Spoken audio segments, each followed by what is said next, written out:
خلیفہ کے ہم ہیں خلیفہ ہمارا، وہ دل ہے ہمارا آقا ہمارا، ہمارا ہمارا خلیفہ ہمارا، وہ دل ہے ہمارا آقا ہمارا، وہ دل ہے ہمارا آقا ہمارا۔ Assalamu alaikum and welcome to This Week with Huzur. We are honored to present highlights from this week's engagements of Hadrat Khalifatul Masih Aidul Ta'ala bin Nasr al-Aziz, including mulaqats with Khuddam delegations from the USA and Germany. In addition, beloved Huzur Aidul Ta'ala bin Nasr al-Aziz also graciously granted an audience to Ernest Imamovic, the mayor of the city of Gorazde in Bosnia. We begin with Saturday's mulaqat, where Hadrat Khalifatul Masih Aidul Ta'ala bin Nasr al-Aziz graciously met with members of Majlis Khuddam al-Ahmadiyya from the USA. Last Saturday, Khuddam from Midwest region of the United States had the blessing of having a mulaqat with Hazrat Khalifatul Masih V, Ayyadallahu Ta'ala bin Nasr al-Aziz. The Khuddam had traveled especially to pray behind Hazrat Amir al-Mu'mineen and were also blessed to have the mulaqat which took place in Islamabad. The Khuddam all had the opportunity to introduce themselves. میں ابھی bachelors in data analytics پڑھ رہا ہوں. اچھا. اور میں بھی ایک وفد میں ہوں. اچھا ماشاء اللہ. اور قرآن شریف بھی پڑھا کرو باقاعدہ. وقفے نو جو ہے نا، وقفین نو کو 5 نمازیں اور قرآن کریم کی تلاوت اور اس کی ٹرانسلیشن، یہ بیسک چیز ہے جو سیکھنے کی ضرورت ہے، تب وقفے نو ہوگا. Otherwise you can not fulfil your pledge. پیارے حضور، میں 19 سال کا ہوں اور میں وقفے نو میں بھی ہوں، اور ابھی میں یونیورسٹی میں کمپیوٹر سائنس پڑھ رہا ہوں. وقفے نو والی باتیں ہونی چاہیے تمہارے میں. ضرور. داڑھی رکھنا ہے. وقفے نو title is not enough. During the mulaqat, the Khuddam also had the opportunity to ask questions on a range of issues affecting the youth. ہم اپنے سے بڑی عمر کے خدام کو مسجد آنے اور جماعتی پروگراموں میں شامل ہونے کے لیے کس طرح توجہ دلا سکتے ہیں؟ ان کو کہو میں آپ سے چھوٹی عمر کا، اس کے باوجود میں قائد بن گیا. اب میں خود تو نہیں بنا، مجھے بنا دیا گیا. اب میں نمازیں پڑھنے آتا ہوں، تو آپ سے بھی درخواست ہے کہ آپ نمازیں پڑھنے آیا کریں. تو توجہ دلانا ہمارا کام ہے. میں بھی اپنے محلے میں زعیم رہا ہوں، اور میرے سے بڑی عمر کے میرے خدام تھے، بلکہ بعض میرے ماموں وغیرہ بھی تھے ہیں. تو ان کو میں کہا کرتا تھا مسجد میں آؤ، نظام ہے. آپ کو پابندی کرنی پڑے گی میری بات کی. ہوں گے ماموں گھر میں، پر جماعت کا جماعتی نظام ہے. ٹھیک ہے. تو ان کو پیار سے سمجھاؤ، ادب سے سمجھاؤ ہیں کہ ہمارے یہ پروگرام ہوتے ہیں، اور ہمیں کوشش کرنی چاہیے کہ جو جماعت کے جو پروگرام ہوں ان کو پر عمل کریں. اور خاص طور پہ اللہ تعالیٰ کا جو حکم ہے نمازیں پڑھنے کا، 5 نمازیں یا مسجد میں جتنی نمازیں ہوتی ہیں، ہمیں کوشش کرنی آئیں تاکہ آپ کے بچے بھی پھر آپ کے کاپی کریں گے، فٹ اسٹیپ پہ چلیں گے، اور پھر وہ مسجد میں آئیں گے. ہیں جی. تو اس لیے بچوں کی تربیت کے لیے بھی ضروری ہے کہ آپ آئیں ہیں. اور میری تربیت، میں زعیم تو بن گیا ہوں، لیکن میری تربیت کرنا بھی آپ لوگوں کا فرض ہے. اس لیے آپ لوگ اپنے نمونے دکھائیں تاکہ میں اور بہتر احمدی مسلمان بنوں. ٹھیک ہے. حضور کو نوجوانی میں مختلف صحابہ کرام حضرت مسیح موعود علیہ الصلوۃ والسلام کی صحبت میسر آئی ہوگی. پیارے حضور اسرار شفقت صحابہ کے ساتھ کوئی یادگار واقعہ بیان فرمائے. بچپن میں یا 15-16 سال کی عمر میں صحابہ سے کوئی لمبی چوڑی سٹنگ تو نہیں ہوئی. مولانا غلام رسول راجی کی صاحب سے بات کیا ہوں میں. وہ بیٹھتے تھے، بڑے دعا گو تھے. ان کو کہو دعا کے لیے تو دعا کر کے ہاتھ اٹھا لیا کرتے تھے. حافظ شاہ جان پوری صاحب تھے، بڑے علمی آدمی تھے، جو انجمن کے کوارٹروں میں رہتے تھے. ان کے پاس میں جاتا ہوں، ان کو علم بھی بڑا تھا، اور بوڑھے ہو کر بھی ان کی یادداشت بڑی اچھی تھی. کمرے میں شیلف لگے ہوئے تھے، کتابیں پڑھی تھیں. ان کو پتہ تھا کہ فلاں شیلف میں فلاں کتاب ہے، اس کو نکالو. ان سے علمی گفتگو جن کے ساتھ میں جاتا تھا وہ ان سے علمی گفتگو کرتے تھے، تو یہ چیزیں یاد ہیں۔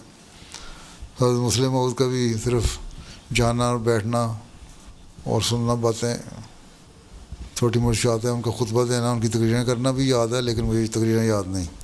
ٹھیک، میرے دادا صاحب جی تھے، حضرت مسلم موعود کے چھوٹے بیٹے تھے سب سے، وہ بھی کوشش یہ کرتے تھے کہ تربیت ہمیں کی جائے۔ مجھے یا میرے بھائی کو کہتے تھے اخبار پڑھ کے سناؤ، خبریں، خود لیٹ جاتے تھے۔ مجھے کہتے تھے قرآن شریف پڑھو، اور خود سنتے تھے قرآن شریف، ٹھیک ہے، اور یوں آرام سے ٹیک لگا کے آنکھیں بند کر لیتا تو میں سمجھتا تھا میں پڑھتا جاؤں گا تو ان کو پتہ نہیں لگے گا، لیکن میں پڑھتے ہوئے جہاں غلطی کرتا تھا تو فوراً ٹوک دیتے، نہیں یہ آیت اس طرح نہیں، یہ لفظ اس طرح پڑھنا ہے تم نے، ٹھیک، سن رہے ہوتے تھے تو داغ نہیں لگتا تھا ہمارا، ٹھیک ہے۔ تو ویسے بزرگ سے واسطہ پڑا ہے۔ پھر مولوی محمد حسین صاحب ہیں، ان کو میں نے دیکھا ہوا ہے، ان کو جوانی میں کیا کافی بڑی عمر تک زندہ رہے ہیں۔ حضرت مرزا بشیر احمد صاحب بیمار تھے، میرے خیال میں 11-12 سال کا جب ان کی وفات ہوئی ہے، تو ان کو میں ملنے گیا ایک دفعہ، بڑی عاجزی تھی، بیمار تھے، اور وہ بچوں سے کو کیا کہنا، لیکن کہتے تھے میرے لیے دعا کرو، اللہ تعالیٰ مجھے صحت دے یا میرے لیے آسان کرے زندگی۔ تو اس طرح وہ بزرگ بچوں کو بھی کہہ دیا کرتے تھے دعا کے لیے۔ تو اس طرح کی باتیں تھیں، ٹھیک ہے۔ ٹھیک ہے، جزاک اللہ حضور۔ اجتماع اور کھیلوں کے موقع پر بعض اوقات لڑائی اور غلط رویہ دیکھنے میں آتا ہے، ہم اس کو کیسے کم کر سکتے ہیں؟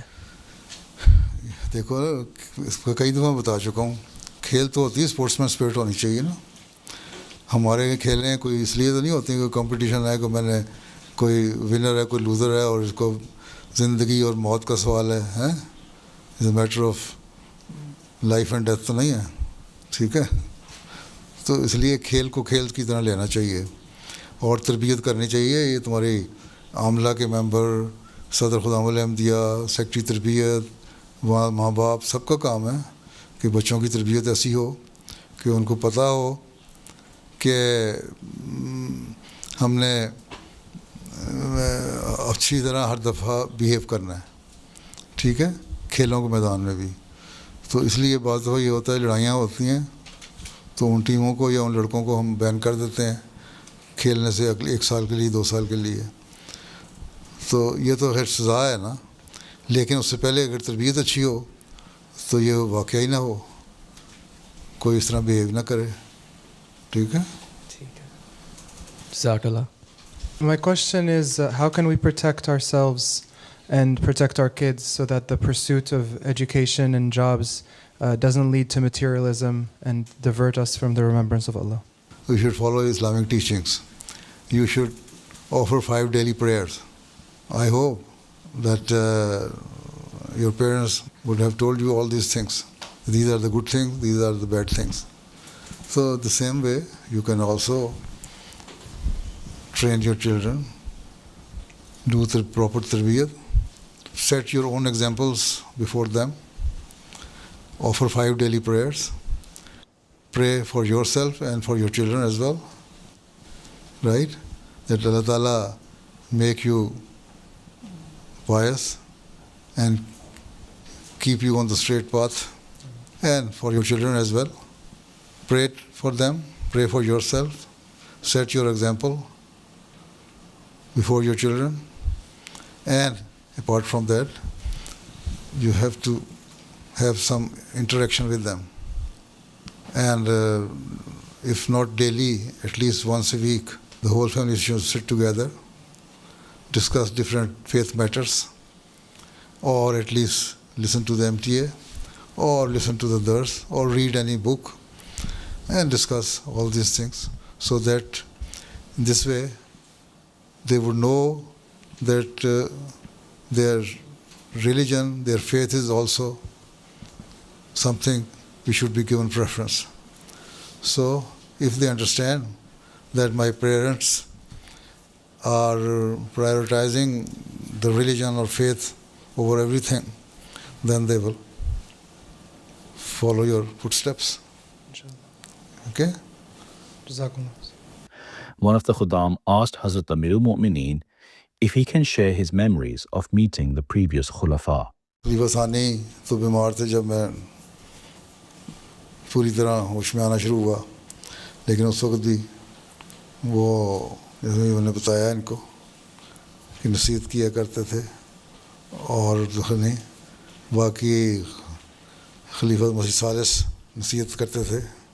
ایک دفعہ مجھے یاد ہے میں اسٹوڈنٹ تھا، میرے ابا نے کہہ دیا خلیفہ ثالث کو کہ یہ پڑھتا کم ہے، اس کو نصیحت کرنے لگتا ہے، سوتا زیادہ ہے. تو خلیفہ ثالث نے بڑے ہنس کے مجھے کہا کہ تم جتنی دیر تمہیں نیند آتی ہے نا اچھی طرح سویا کرو، اس کے بعد بیٹھ کے اچھی طرح پڑھ لیا کرو. ٹھیک ہے، سمپل نصیحت ہے، کوئی کچھ نہیں. یونیورسٹی میں جب ہم پڑھتے تھے 74 کے فساد ہوئے اس وقت، ٹھیک ہے، انہوں نے ایم جی اسٹوڈنٹس کو یونیورسٹی سے نکال دیا تھا. وائس چانسلر نے کہا یہاں سے چلے جاؤ کیونکہ دوسرے غیر احمدی جو ہیں ہمیں مار دیں گے. ہیں بڑے وشس ہوئے تھے وہ لوگ. اس وقت خلیفہ ثالث نے مجھے کہا کہ تم جاؤ یونیورسٹی اور دو احمدی لڑکے ہیں اور لے جاؤ، تمہیں کچھ نہیں کوئی کہے گا. تو میرے والد صاحب نے کہا کہ بڑی خطرناک بات ہے. میں کہا اب تو خطرناک ہو یا نہ خطرناک ہو، خلیفہ ثالث نے کہہ دیا میں تو جانا ہی جانا ہے. ٹھیک ہے، تو ہم چلے گئے. تو اللہ تعالیٰ کا فضل ہوا، مجھے تو انہوں نے کہا تھا تمہیں کوئی کچھ نہیں کہے گا، مجھے تو کوئی کچھ نہیں کہا. ایک دوسرا لڑکا احمدی، 2 لڑکے تھے، وہ جو لڑکے تھے وہ دوسرے غیر احمدی ان کے قابو آ گئے، انہوں نے اس کو خوب مارا ہے. اور پھر وہ کیس بھی ان کے خلاف ہو گیا ہے، مار بھی انہوں نے کھائی، کیس بھی ان کے خلاف ہو گیا. پولیس نے ان کو چارج کر کے پریزن میں ڈال دیا. بہرحال اس کے بعد تھوڑی دیر تک وہ رہے پریزن میں، پھر بیل ہوئی اور فری ہو گئے. تو خلیفہ ثالث کی بات میں نے مانی تھی، انہوں نے کچھ نہیں کہا، اور پوری ہوئی بات. مجھے کسی نے کچھ نہیں کہا، میں ہو کے یونیورسٹی سے ہو کے آ گیا. وائس چانسلر سے ملنے کی کوشش کی، انہوں نے کہا ملنا نہیں، لیکن تم چلے جاؤ، ہم تمہیں اجازت نہیں دیتے. یہ میں نے آگے ساری بات خلیفہ ثالث کو بتا دی. انہوں نے کہا ٹھیک ہے، تم نے جو کام کرنا تھا کر لیا، اب ٹھیک ہے، اب بیٹھو، حالات ٹھیک ہو جائیں گے. اور کچھ مہینے بعد، 1-2 مہینے بعد ٹھیک ہو گیا. اسی طرح خلیفہ رابع کے ساتھ واسطہ رہا، کام میں کرتا رہا. وقفے زندگی تھا، میں گانا میں تھا اس وقت، اور انہوں نے مجھے وہاں سے ہدایت دیتے رہتے تھے کہ یہ کام کرنا ہے، یہ کام کرنا ہے، اور اپریشیٹ بھی کرتے تھے. پھر رفع آ گیا وہاں بھی. تو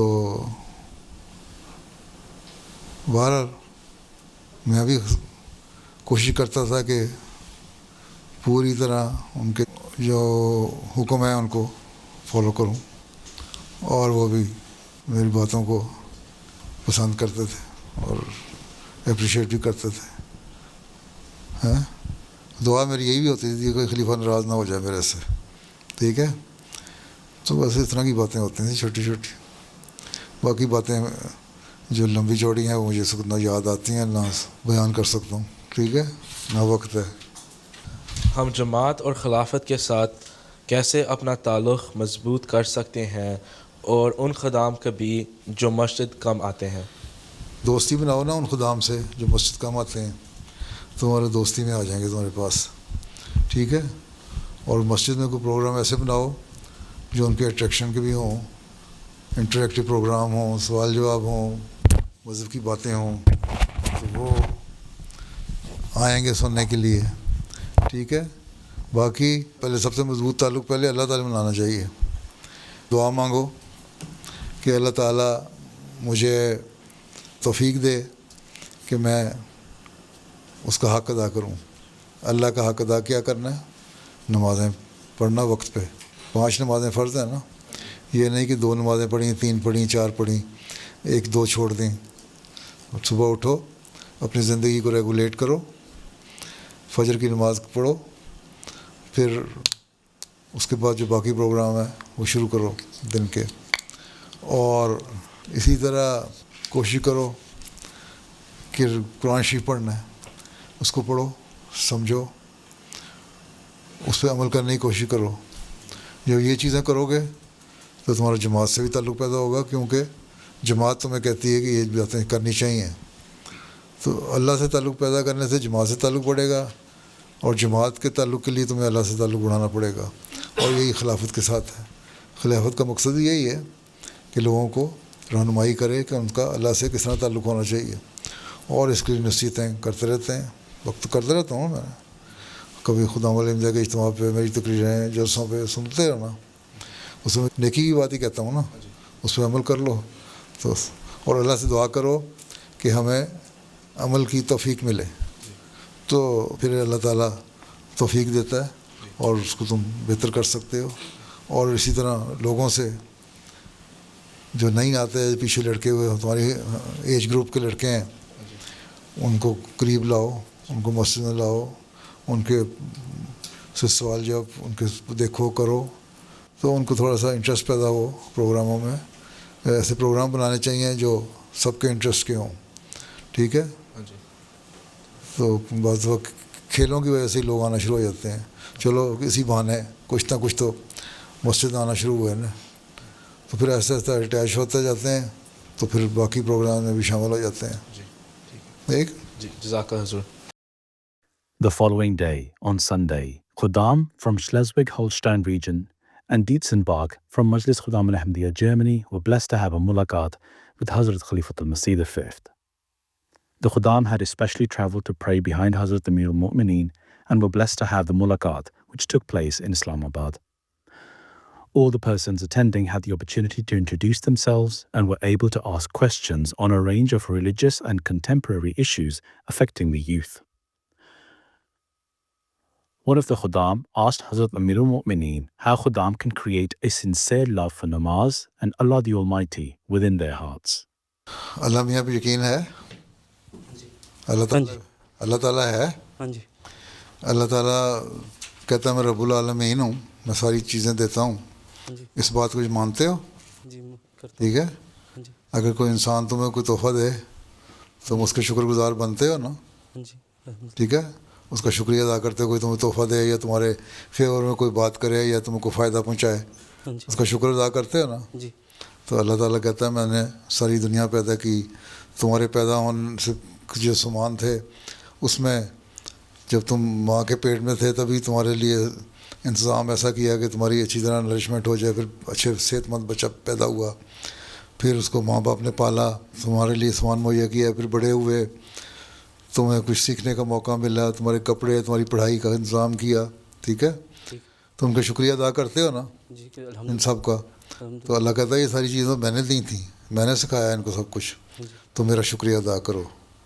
تمہیں کہیے نا میرا شکریہ ادا کرنا, تم تھوڑا سا تو شکر گزار ہونا چاہیے نا اللہ کا, ٹھیک ہے. کہ اللہ میاں نے اتنا چیزیں دی مجھے تو میں شکر گزار ہوں. تو کہتا ہے شکر گزاری کا طریقہ کیا ہے, تم نماز پڑھو, 5 وقت نمازیں پڑھو, 5 وقت اللہ تعالیٰ کے پاس جاؤ, اس کا شکر ادا کرو. اللہ تعالیٰ قرآن شریف میں کہتا ہے تم شکر کرو گے میرا تو میں تمہیں اور زیادہ دوں گا, پہلے سے بڑھ کے دوں گا, ٹھیک ہے.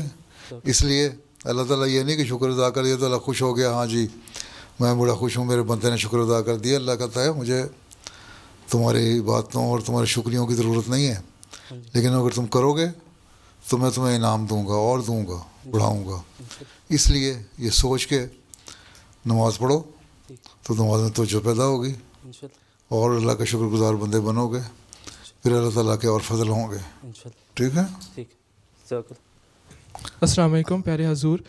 خاکسار نے مشاہدہ کیا ہے کہ شادی کے بعد اکثر بہن بھائیوں کے درمیان محبت اور ہم آہنگی کم ہو جاتی ہے, حتیٰ کہ کبھی کبھی اختلافات بھی پیدا ہو جاتے ہیں. حضور, انسان شادی کے بعد اپنے بہن بھائیوں کے ساتھ محبت اور اتحاد کس طرح برقرار رکھ سکتا ہے؟ بات یہ ہے کہ اللہ تعالیٰ کہتے ہیں ہر ایک حقوق ادا کرو, ماں باپ کے حقوق ادا کرو, بہن بھائیوں کے حقوق ادا کرو, بیوی جو کسی کی لڑکی ہے جس کو تم اپنے گھر لائے ہو اس کے حق ادا کرو. اللہ تعالیٰ نے تو ہر ایک کے حق ادا کرنے کا حکم کیا ہے نا, ٹھیک ہے. میں نے تقریروں میں اپنے جلسے کی حقوق کی ایک لسٹ بنائی تھی, 2-3 سال اس پہ تقریر کرتا رہا, ٹھیک ہے, جی ابھی بھی پورے نہیں ہوئے کہ کس طرح حق ادا کرنے ہیں. اگر انسان یہ سوچے کہ میں نے ہر ایک کا حق ادا کرنا ہے تو اختلاف پیدا نہیں ہوتے. دوسرے یہ کہ دعا کرو کہ اللہ تعالیٰ ہمارے اندر محبت اور پیار پیدا کرے جو کبھی ختم نہ ہونے والا ہو. ہیں جی ویسا پیار ہونا چاہیے, محبت ہونی چاہیے, تاکہ بہن بھائیوں کے حق ادا کرو. بہن بھائیوں کو بھی چاہیے کہ ان کو ریئلائز کرنا چاہیے کہ تم شادی شدہ ہو, تمہاری بیوی آئی ہے تو اس کو ایڈجسٹ کس طرح کرنا ہے. جو بیوی آنے والی ہے اس کو بھی خیال ہونا چاہیے کہ میں نے اپنے سسرال میں جا کے کس طرح ایڈجسٹ کرنا ہے. تمہیں بھی خیال ہونا چاہیے کہ تم نے بیوی کے حق کو کس طرح ادا کرنا ہے اور اپنے گھر والوں کے حق کو ادا کرنا ہے. تم عقل مند ہو خود تو نہیں لڑائی ہوگی, اگر بیوقوف ہو تو لڑائیاں ہوتی رہیں گی. ٹھیک ہے, اپنی عقل کو بڑھاؤ, اپنے جذبات کو کنٹرول میں رکھو اور اچھے اخلاق دکھانے کی کوشش کرو, اور نماز میں دعا بھی کیا کرو اس کے لیے, تو اللہ فضل کرتا ہے. ٹھیک ہے, جزاکم اللہ حضور. ٹھیک ہے. باقی تو جو لوگ لڑتے ہیں وہ پڑھے لکھے لوگ تو نہیں عام طور پہ لڑتے, جاہل لوگ ہی لڑتے ہیں. ٹھیک ہے, تو جاہل نہ بڑھو, پڑھے لکھے بنو. ٹھیک ہے, ٹھیک ہے, جزاکم اللہ. پیارا حضور, سائنس کے مطابق ایک دن کائنات یا تو بگ کرنچ میں ختم ہو جائے گی یا ہیٹ دیف کے ذریعے. حضور, اسلام قیامت کے دن کے حوالے سے اس کو کیسے سمجھتا ہے؟ قرآن شریف پڑھتے ہو؟ جی. سورہ انبیاء میں لکھ رہا ہے بگ بینگ کا. جی. اللہ تعالیٰ کہتا ہے تم صفحے لپیٹ لوں گا. جی. کاغذ جس طرح پلندے لپیٹتے ہیں نا تم, جی. اس طرح لپیٹ کے چلی جائے گی. قیامت آئے گی تو وہ بلیک ہول میں چلا جائے گا سب کچھ. بگ بینگ کا اللہ تعالیٰ نے اس سے پہلے فرمایا کہ اس طرح ہوا کہ سب کچھ سمٹی ہوئی تھی, میں نے پھاڑا اس کو اور مختلف سیارے اور پلانٹس بن گئے. جی. ہیں, اس کو ہم یونیورس میں دیکھتے ہیں. تو قرآن شریف تو کہتا ہے بگ بینگ بھی ہوا اور اس کے بعد بلیک ہول میں جاؤ گے تم قیامت والے دن. تو اسلام تو بڑی اچھی تعلیم دیتا ہے, اس کی تفسیر قرآن شریف میں پڑھ لو. جی. تم اگر پڑھو تو تمہیں سمجھ آ جائے گی ساری باتیں. اسلام تو یہ کہتا ہے سائنس جو ہے وہ اللہ تعالیٰ کا عمل ہے, اور جو دینی تعلیم ہے وہ اللہ تعالیٰ کی تعلیم ہے. اللہ تعالیٰ پہلے تو آیت میں کہتا ہے اس سے کہ جو یہ لوگ کہتے ہیں نا کہ خدا کے سوا اور معبود بھی ہوں ہیں, ان کو ہم جہنم میں ڈال دیتے ہیں, ان کو سزا ملے گی. پھر اللہ تعالیٰ نے اگلے یہ فرمایا کافروں کو, یہ تم نے یہ نہیں دیکھا کہ آسمان اور زمین دونوں بند تھے, ہم نے ان کو کھول دیا, پھر پانی سے ہر چیز کو زندہ کیا, کیا ایمان نہیں لاتے؟ ایک تو یہ ہے روحانی طور پر وہی بھیجی, اور اللہ تعالیٰ نے اپنا وجود کو ثابت کیا, انبیاء نے بتائی تعلیم. دوسرے یہ ہے کہ سائنسی طور پر کہ یہ چیز بند تھی, اس کو پھر اللہ تعالیٰ نے پھاڑا اور مختلف پلانٹس بن گئے اور وجود میں آیا دنیا.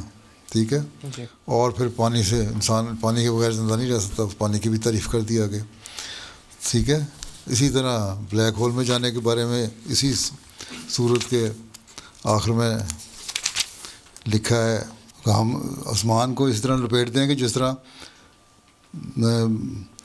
رجسٹر یا کاغذ لپیٹے جاتے ہیں, اور جس طرح ہم نے تمہاری پہلی دفعہ پیدائش کی تھی, پہلی دفعہ ہم نے دنیا بنائی تھی, کائنات بنائی تھی, پلانٹس بنائے تھے, اس طرح پھر ایک اور جب ایک بلیک ہول میں چلے جاؤ گے پھر ایک اور بگ بینگ ہوگا, پھر دوبارہ ایک نئی دنیا بنے گی. تو اللہ تعالیٰ تو کہتا ہے میں اس طرح پیدا کرتا رہتا ہوں, پیدائش بھی ہوگی اور پھر اس کا ارتقا بھی ہوگا, ایولیوشن بھی ہوگا. تو اللہ تعالیٰ تو یہ سب بتا دیتا ہے. قرآن میں تو ذکر ہے. میں نے آسٹریلیا میں ہم بیٹھے ہوئے تھے, وہاں میرے ساتھ ایک کیتھولک یا کوئی اور عیسائی تھا, بڑا ان کا پادری تھا, وہ بھی بیٹھا ہوا تھا, بائبل کی باتیں کر رہا تھا کہ سائنس جو ہے وہ مذہب سے کے ساتھ نہیں ہوتی. میں نے کہا سائنس اور مذہب ایک چیز ہے. سائنس جو ہے وہ اللہ تعالیٰ نے نہیں انسان کو دماغ دیا اور انسان کو بتایا کہ یہ سائنس ہے اور یہ اس کی جو دنیا میں پریکٹیکل صورتحال ہے وہ ہے. اور مذہب جو ہے وہ روحانیت میں ترقی کرنے کے لیے ہے, اور اس اللہ تعالیٰ نے یہ تعلیم بھی دی ہوئی ہے. تو میں قرآن شریف میں لکھا, پھر میں نے اس کو بتائی آیتیں, پھر میں نے اس کو قرآن شریف تحفہ بھی دے دیا. میں نے کہا جا کے پڑھو. کہتا اچھا, پھر قرآن نے یہ باتیں لکھی ہیں اور کسی مذہب نے نہیں لکھی. کہتے ہیں نا یہ کیا ضرورت تھی مذہب کی, کیا ضرورت تھی اسلام کی, اور بہت سارے مذہب تھے. تو یہی باتیں ہیں دوسرے مذہب کو پتہ ہی نہیں تھیں جو اسلام نے بتائی ہیں کہ بگ بینگ کیا ہوگا, پھر بلیک ہول کیا ہوگا, اور کس طرح انسان پیدا کرے گا, پھر دوبارہ کس طرح ہوگا, جس طرح دنیا کے سائیکل چلتے ہیں. پھر اس میں پانی کی کیا اہمیت ہے, ہوا اور پانی کی اہمیت, اس کے بغیر زندہ نہیں انسان رہ سکتا. وہ انسان کو قرآن شریف میں اللہ تعالیٰ نے بتایا کیا اہمیت ہے. تو اس کو ذرا غور سے پڑھو, اس کی تفسیریں پڑھو تو تمہیں پتہ لگ جائے گا. ٹھیک ہے. جماعت یا ذیلی تنظیم کے عملہ میں بعض اوقات مختلف رائے رکھنے والے افراد ہوتے ہیں. ایسی صورت میں حضور کی ہدایت کے مطابق باہمی اختلاف کے باوجود حکمت اور اتحاد کے ساتھ کس طرح کام کرنا چاہیے؟ بات یہ اختلاف ہوتے ہیں, اختلاف رائے رکھنا تو بری بات نہیں ہے, ٹھیک ہے, ڈفرینس آف اوپینین ہوتا ہے, لیکن یہ دیکھنا چاہیے آپس میں بیٹھ کے مشورہ کر کے ڈسکس کرو. اگر دوسری کی رائے اچھی ہے تو اس کو قبول کر لو, اور اگر نہیں, اپنی دماغ پر دلیل زیادہ ہے تو اپنی دلیل دو. پھر دیکھو کہ میجورٹی رائے کیا ہے, جو میجورٹی رائے ہے اس کو قبول کر لو, اس کے مطابق عمل کر لو. اور اگر پھر بھی سمجھو کہ میجورٹی رائے سے نقصان ہو رہا ہے, بعض و شروع میں فیصلے ہو جاتے ہیں میجورٹی رائے کہ ہوتی, اور ایک بندہ کہتا ہے میرے حق میں یہ ہے, پھر وہ مرکز سے لکھ کے پوچھ لیتا ہے, خلیفہ وقت سے لکھ کے پوچھ لیتا ہے کہ کیا بات صحیح ہے. تو بہرحال اختلاف رائے ہونا کوئی بات نہیں ہے, کوئی حرج نہیں ہے, لیکن اس کی وجہ سے اپنی انا اور ایگو کا سوال بنا لینا وہ غلط چیز ہے.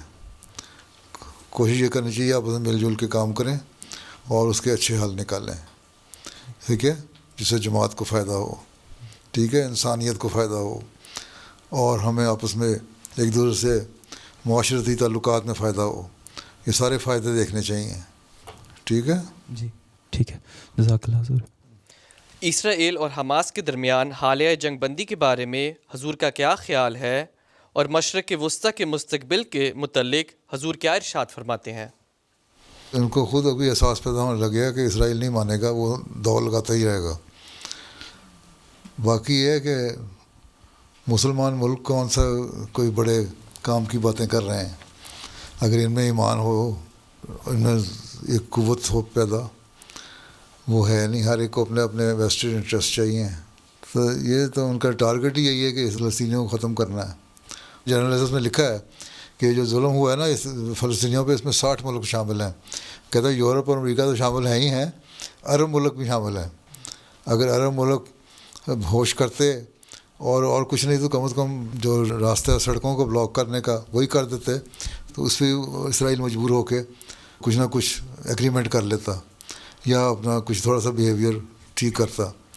لیکن یہ بھی شامل ہیں, اس کا مطلب ہے کہ انڈائریکٹلی یہ عرب ملک بھی شامل ہیں فلسطینیوں پہ ظلم کرانے میں. تو جب اپنے لوگ شامل ہو جائیں, گھر سے ہی آگ لگائی جائے, تو پھر اس کو باہر سے کون بجھائے گا.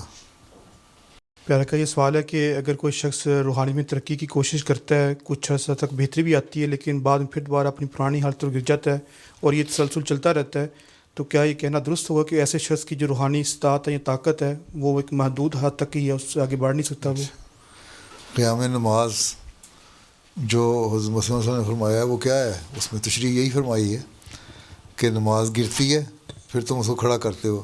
یہ بھی قیام نماز کا ہے. ہم صرف قیام نماز کہتے ہیں جی نماز باجماعت پڑھنا ہے, نماز قائم کرنا ہے اور نمازوں کو پڑھنا, یہ نہیں. قیام کا مطلب یہ بھی ہے کہ نماز گرتی ہے, تمہارا توجہ ہٹتی ہے اللہ تعالیٰ کی طرف سے, تمہاری روحانی حالت کم ہوتی ہے, اس کو تم نے پھر کھڑا کرنا ہے.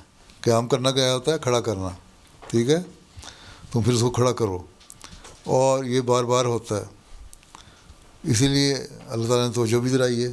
سورہ فاتحہ میں جو اتنی دعائیں سکھائی ہیں, ایاک نعبد و ایاک نستعین, اور پھر اہدنا الصراط المستقیم, تو اسی لیے ہے کہ اللہ کو پہلے سے مانگو کہ ہمیں سیدھے راستے پہ چلائے, اور جو گرتے ہیں بار بار ہم نہ گریں.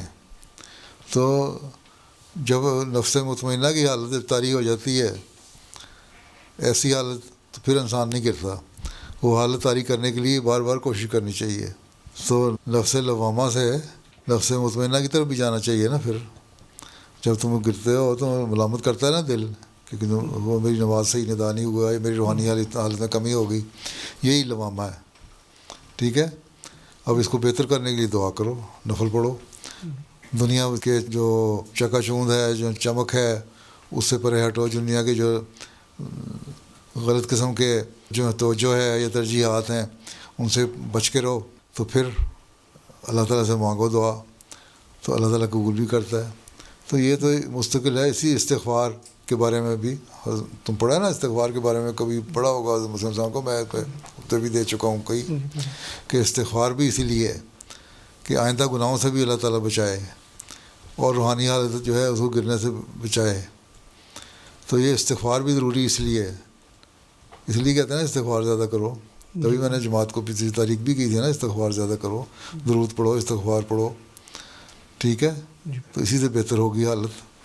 یہ کہنا کہ جی اللہ تعالیٰ کی یہی مرضی ہے کہ ہم یہیں رہیں, یہ غلط ہے. اللہ کی یہ مرضی نہیں, اللہ کی مرضی ہے تمہارا بلند مقام ہو, اور اللہ تعالیٰ نے اس کے لیے تمہیں حکم دیا ہے. والذین جاہدوا فینا, جو لوگ ہمارے راستے میں جہاد کرتے ہیں, پھر وہی لوگ کامیاب بھی ہوتے ہیں. جہاد کرنے کا مطلب یہی ہے کہ بہت زیادہ کوشش کرنی پڑتی ہے, پھر اللہ تعالیٰ ان کو صحیح راستے پہ چلاتا ہے. ٹھیک ہے جی پیارے, تو یہ کوشش ہونی چاہیے, یہی بتایا کرو. تھک کے بیٹھنا نہیں ہے, کہیں نہیں اللہ میاں نے کہا تھک کے بیٹھ جاؤ. ہاں باقی اللہ تعالیٰ مہربان ہے. اللہ تعالیٰ کہتا ہے تم ایک نیکی کرتے ہو میں تمہیں 10 گنا اس کا اجر دیتا ہوں, گناہ کرتے ہو, برائی کرتے ہو, اس کے برابر گناہ ہے. تو اس کا مطلب ہے دوسرے لفظوں میں کہ اگر ہر گناہ کے بعد اگر آدمی نیکی کر لے تو گناہ تو ختم ہو گیا. تو اس لیے سمجھاؤ کہ اللہ سے تعلق رکھو گے, مستقل کوشش کرو گے, تو اللہ تعالیٰ پھر گرنے نہیں دیتا, ثواب بھی دیتا ہے. تو روحانی حالت میں اوپر نیچے اتار چڑھاؤ تو آتے رہتے ہیں. آج کے دور میں سوشل میڈیا اور دنیاوی مصروفیات انسان کو دین سے غافل کر دیتی ہیں. ایسے حالات میں میں بطور خادم اپنے آپ کو اللہ تعالیٰ اور دین سے مضبوط تعلق میں کیسے قائم رکھ سکتا ہوں؟ نہ دیکھو سوشل میڈیا ہے, کیوں جاتے ہو اس میں؟ ہر ایک سائٹ پہ کیوں چلے جاتے ہو؟ صرف دنیاوی خبریں دیکھنے کے لیے یا علمی باتیں دیکھنے کے لیے تو سوشل میڈیا پہ جاؤ. ہر قسم کی فضول چیز دیکھنے کے لیے نہ جاؤ سوشل میڈیا پہ. بکواس ہوتی ہے بہت ساری, اس بکواس کو سننے کی ضرورت کیا ہے؟ ٹھیک ہے, اس لیے بچو. یہی ہے وہی استغفار کی بات میں نے کی ہے, استغفار کیا کرو زیادہ, اللہ تعالیٰ سے نمازوں میں دعا کرو, اور یہ اس بات پہ ڈٹرمنٹ ہو جاؤ اور بڑا پکا ارادہ, مضبوط ارادہ ہو کہ ہم نے نماز کے وقت میں نہ ٹی وی دیکھنا ہے, نہ سوشل میڈیا دیکھنا ہے, یا نہ اور دنیاوی باتوں میں دلچسپی لینی ہے. ٹھیک ہے, تو جب اس طرح کرو گے تو دین کو دنیا میں مقدم رکھنے کا عہد کرتے ہو نا, تو یہی وہ عہد ہے. دین کو دنیا میں مقدم کرنے کی سب سے بڑی ضرورت تو نماز ہے نا. اللہ تعالیٰ نے تو نماز کا ہی حکم دیا نا, عبادت کا حکم دیا ہے. حضرت صلی اللہ علیہ وسلم نے فرمایا جو سب سے پہلا سوال قیامت والے دن انسان سے پوچھا جائے گا یہی ہوگا کہ تم نے نمازیں پڑھتے تھے. تو وہ کہتا کہ نہیں, جھوٹ تو بول نہیں سکتے اللہ کے آگے. کہتا کہ ہاں جی غلطی ہو گئی, غلطی ہو گئی تو پھر سزا ہے. ٹھیک, تو اس لیے اپنی نمازوں کی حفاظت کرو. ٹھیک ہے, ٹھیک ہے, جزاکم اللہ. اور جب نمازوں کی حفاظت کرو گے, ساتھ استغفار کر رہے ہوگے, سوشل میڈیا پہ عقل سے استعمال کرتے ہوئے اس کو دیکھو گے صحیح باتیں, تو بچے رہو گے. ایک لنک کھولتے ہو سوشل میڈیا کا تو نیچے ایک لسٹ آ جاتی ہے, اور بےہودہ قسم کے پروگرام آ جاتے ہیں. بعض دفعہ بچوں کے پروگرام ٹی وی پہ آ رہے ہوتے ہیں, اس میں اشتہار لگا دیتے ہیں بےہودہ. ٹھیک ہے, اس سے بچوں کے پہلی ذہن جو ہیں پلیوٹ ہو رہے ہوتے ہیں, زہر آلود ہو رہے ہوتے ہیں, پوائزن ہو رہے ہوتے ہیں. تو بچوں کو بھی نگرانی رکھنی چاہیے. تم تو خود بچے ہو, ابھی جب تمہارے بچے ہو جائیں گے تو نگرانی رکھنا. اس کو پتہ نہیں AI کیا کچھ کرتب دکھا دے گی اس تمہارے ہوتے تک, تو اس لیے بچ کے رہو. نمازیں پڑھو, دعائیں کرو, اور ان چیزوں کو ایک حد تک استعمال کرو, فائدے کے لیے استعمال کرو. جہاں نقصان دیکھو وہاں چھوڑ دو. As the mulaqat concluded, the Khuddam had the opportunity to have a photo with Hazrat Amir al-Mu'mineen. The Khuddam also received the gift of pens. On Monday, Ernest Imamovich, mayor of the city of Gorazde in Bosnia, had the honor of meeting Hazrat Khalifatul Masih V. During the meeting, which took place in Islamabad, the mayor mentioned that some muftis show prejudice against Ahmadi Muslims in Bosnia. Even our muftis don't have any in-depth knowledge about us. They only believe in hearsay. Whatever the people say, they think they are right. And what the Pakistani mullah or other people who are against us are speaking against us, they just believe in it. So ask them to just have discussion with it. And we should all have good relation. No matter what type of sect you hold in Islam. There are quite a number of sects in Islam even. So we should also all sit together and amicably solve our problems, or at least work together for the betterment of the country. The mayor expressed how before the meeting he was deliberating over what kind of topics he can discuss with Hazrat Amir al-Mu'mineen. We are simple people, we can talk anything we like. Huh? The mayor also asked what Hazrat Amir al-Mu'mineen can envision for the future of world affairs. You can see the rift between the countries and the blocs is increasing, escalating. Although there is already world war, because different countries are fighting with each other. But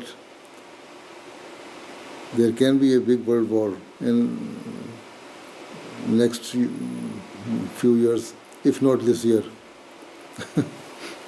So the conditions are very critical, very dangerous. And if we did not realize what we are doing and where we are going, then we cannot control.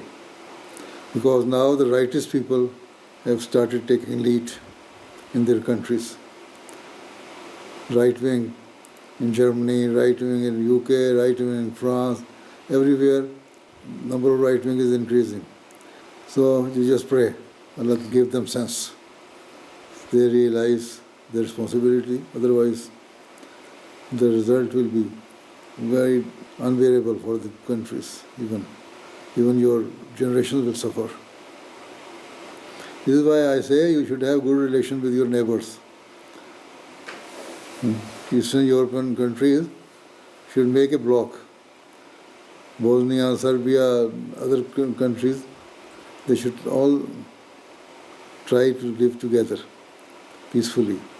This is how they can save their countries and their bloc, their regions. Otherwise, willingly or unwillingly, all the countries will be involved in the war. If there is any eruption of big war, they cannot stop the wars if they continue with this type of behavior. It was really with respect. What I see in his eyes is honesty and vision for peace. That's in the era, 21st era, what we need actually. It was quite interesting and amazing feeling in this room what we have felt with him. We discussed with him topics like family topics to the world politics, economy, industry, agriculture. Quite amazing. You can never prepare for this. What can he ask you actually from the level of the ordinary question to the high level? And this is quite what's really interesting for me personally. Amazing feeling, yes.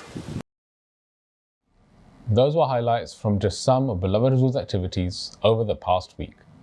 We now end with our final segment, the Friday Sermon Summary. In today's Friday sermon, Huzoor, may Allah be his helper, spoke regarding the expedition of Tabuk. Towards the end of his sermon, Huzoor, may Allah be his helper, requested prayers for the victims of the recent attack in Rabwa, the Ahmadis of Pakistan and Bangladesh and the people of Palestine. ربا کی مسجد کے واقعے میں جو زخمی ہوئے تھے، حملے کا جو واقعہ ہوا اس میں جو زخمی ہوئے تھے، ان کے لیے دعا کریں اللہ تعالیٰ زیادہ زخمیوں کو اللہ تعالیٰ اپنی حفاظت میں رکھے اور جلد شفائے کامل عطا فرمائے۔ پاکستان میں مخالفین کے ہر منصوبے کو ناکام و نامراد کرے اللہ تعالیٰ۔ ربا میں بھی آج ختم نبوت کے نام پہ جلسہ ہو رہا ہے، اور مولویوں نے جو گاند اور غلاظت بولنی تھی بول رہے ہیں، بول چکے ہیں، بنا ختم ہو چکا ہوگا اب جلسہ۔ اللہ تعالیٰ ان کے شر سے محفوظ رکھے۔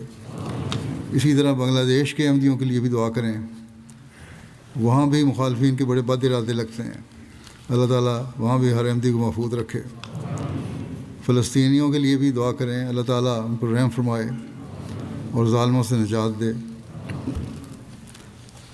جنگ بندی جو کہی جاتی ہے وہ تو صرف نام کی ہے۔ گزشتہ 2 دنوں میں جو واقعات ہوئے ہیں انہوں نے ثابت کر دیا ہے کہ صرف نام کی جنگ بندی تھی۔ اللہ تعالیٰ ان مظلوموں کو ظلم سے بچائے اور ظالموں کی پکڑ کرے۔